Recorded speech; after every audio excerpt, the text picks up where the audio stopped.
Ya, saya sebagai petani milenial, Ya, juga peternak milenial juga. Kalau misalkan kita berbicara pertanian, namanya kehidupan itu kita tuh saling keterkaitan loh, Bang. Iya.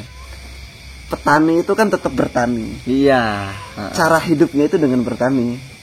Sedangkan Kang Dery juga dia adalah seorang petani, Iya. sekaligus peternak dan pebisnis. Loh, kalau saya sih petani cari aman, petani cari aman. petani rumput odot. Oh, Pokoknya sektor pertanian dan peternakan itu saya ekspos di channel YouTube saya. di channel YouTube ya. Rumah GWF. Baik, di sini saya sekarang sudah bersama Kang Dery, orang yang akan saya ajak diskusi tentang tugas saya ini. Oke. Baik. Bisa diperkenalkan dulu, Oke. Kang Dery. Saya dari Yana ya. Ini masih satu desa nih sama Kang Abi ini. Iya. Kita teman ngopi lah. Kita sering ngopi di Kopi Ismoyo. Yo, Kita sering melakukan obrolan-obrolan terkait tentang perihal kehidupan. Mungkin terkait yang akan kita diskusikan ini juga. ya. Oke, gitu aja lah. Oke, jadi gini nih Kang Dery nih. Oke. Ini kan ya diskusi-diskusi santai aja. Ya, kalau diskusi senja lah, karena kan udah sore nih. Iya. Jadi saya akan ngebahas tema tentang dampak pandemi terhadap situasi ekonomi, sosial, agama dan lingkungan. Siap. Ini durasinya berapa menit nih? Ya, sampai bosen aja Sampai lah, bosen. kayaknya sampai habis nih. Oke, sampai habis baterai. Sampai habis baterai. Dampak pandemi COVID-19 ini kan Iya. terhadap ekonomi, sosial, mungkin budaya. Yang kita bahas apa dulu nih? Dari Ya, ekonomi dulu. ekonomi dulu aja. Ekonomi ya. Iya, ekonomi. Kalau ekonomi mungkin lingkupnya besar gitu kan. Iya. Tapi kalau misalkan kita dikerucutkan lagi sebagai ekonomi pedesaan, ekonomi Iya. pedesaan itu lebih identik dengan kaum para petani. Oh, Oke, iya. mungkin boleh gak nih kalau saya kerucutkan mungkin pandemi COVID ini terhadap kaum petani lah. Ah, boleh, sangat Oke. boleh sekali. Saya sebagai petani milenial, Ya, berikut ya. juga peternak milenial juga. Kalau misalkan berbicara tentang COVID-19 ini, keterkaitan dengan kaum tani, itu ada dampak ya. Iya. Dampaknya itu harga sayuran. Harga Anjlok sayuran ya. anjlok. Tahu gak harga sayuran sekarang berapa? Enggak tahu. Harga engkol itu sekarang Rp300 per kilo. Rp300? Rp300 per kilo. Tadi itu saya dapat kabar ada info, Kang Der, saya itu punya engkol 3 ton. Oh, tadi saya lihat status. Nah, Kang saya bikin Dery. story itu, status WA itu 3 ton itu bayangin dikali 300 rupiah. Itu cuman Rp900.000. Itu salah satu dari dampak COVID ya terhadap para petani. Luar biasa sekali. Lebih tepatnya harga sayuran. Jadi anjloknya Anjlok. drastis Karena kalau misalkan kita berbicara pertanian, namanya kehidupan itu kita tuh saling keterkaitan loh, Bang. Iya.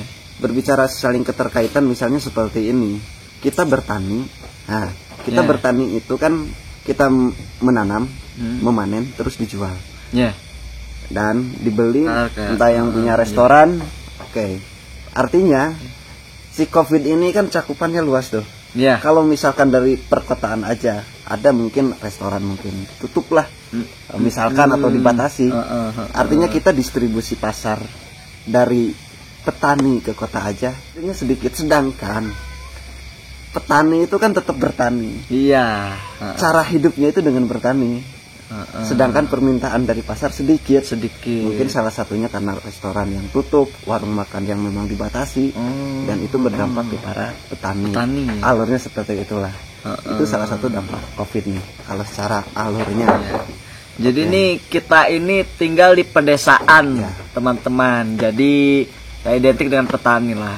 Jadi ini juga Kang Dery juga dia adalah seorang petani, Iya. sekaligus peternak dan pebisnis. Loh, luar biasa. Kalau ini. saya sih petani cari aman, petani cari aman. petani rumput odot.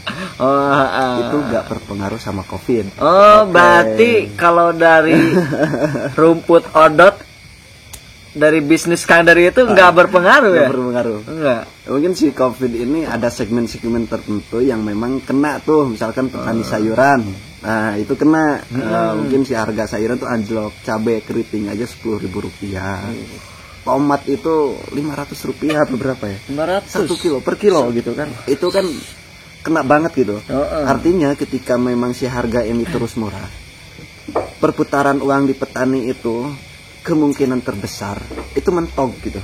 Jadi gak bisa bertani lagi karena modal untuk bertani itu yaitu perputaran dari hasil pertaniannya. Kalau misalkan murah kayak gini ya kemungkinan gak bisa tani lagi. Nah, seperti itulah. Selagi masih ada peternak, si rumput adat ini akan tetap laku.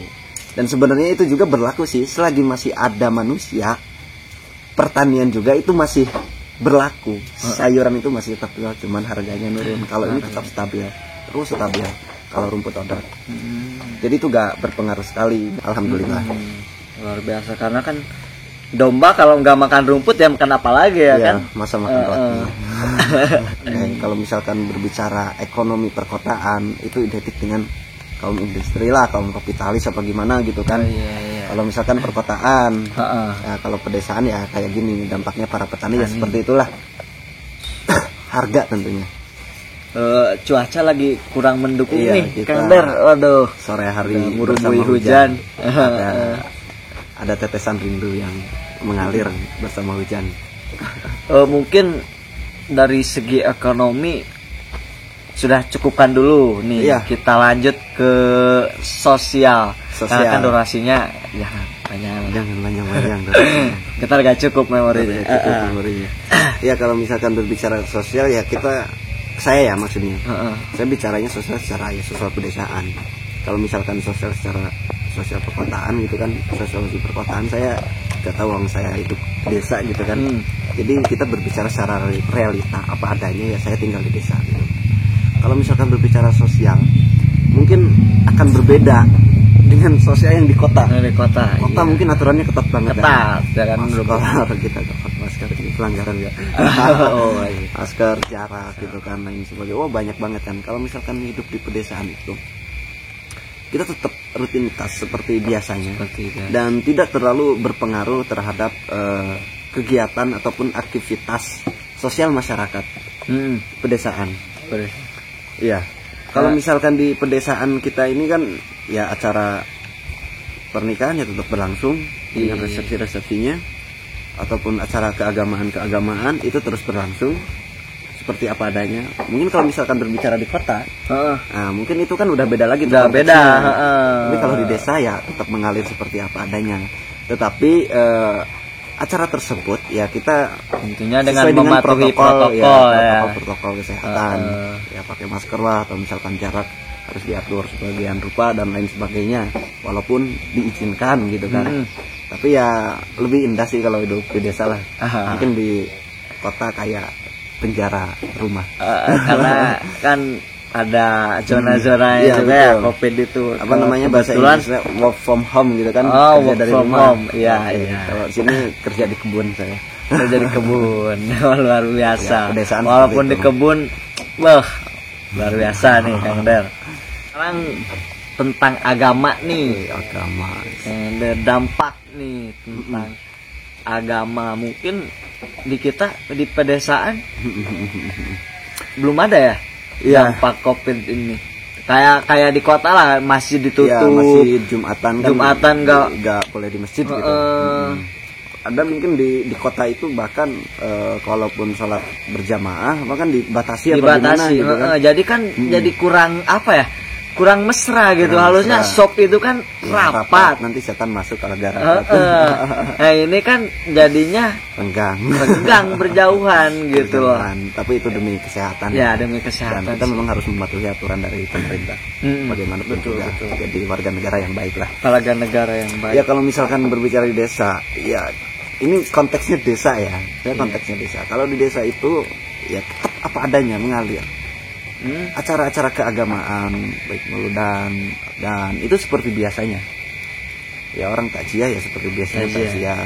Tetapi ada yang memang diinstruksikan itu baik dari pemerintahan desa bagaimana harus menerapkan dengan protokol yang sudah ditentukan oleh pemerintah gitu kan, demi menjaga ya kesehatan kita kan, demi menjaga ya kita supaya terhindar dari COVID-19 ini. Kalau waspada kan boleh tuh, boleh, tapi panik jangan. Jangan. Seperti itulah hidup di desa gitu.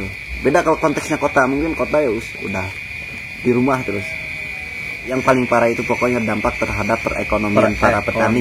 Itu yang paling parah. Mungkin luar biasa. Itu harap pemerintah tuh bisa dengar. Nanti saya mau upload video ini.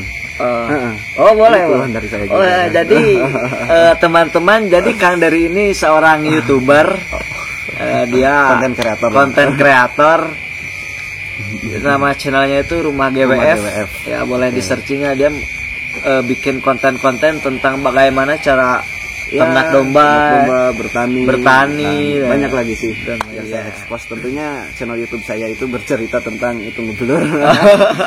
Ya, tentunya channel YouTube saya itu bercerita tentang kehidupan para petani, keluh kesah para petani, mungkin kebijakan pemerintah terhadap kaum petani itu seperti apa, dan pokoknya sektor pertanian dan peternakan itu saya expose di channel YouTube saya. Di channel YouTube ya. Rumah GWF.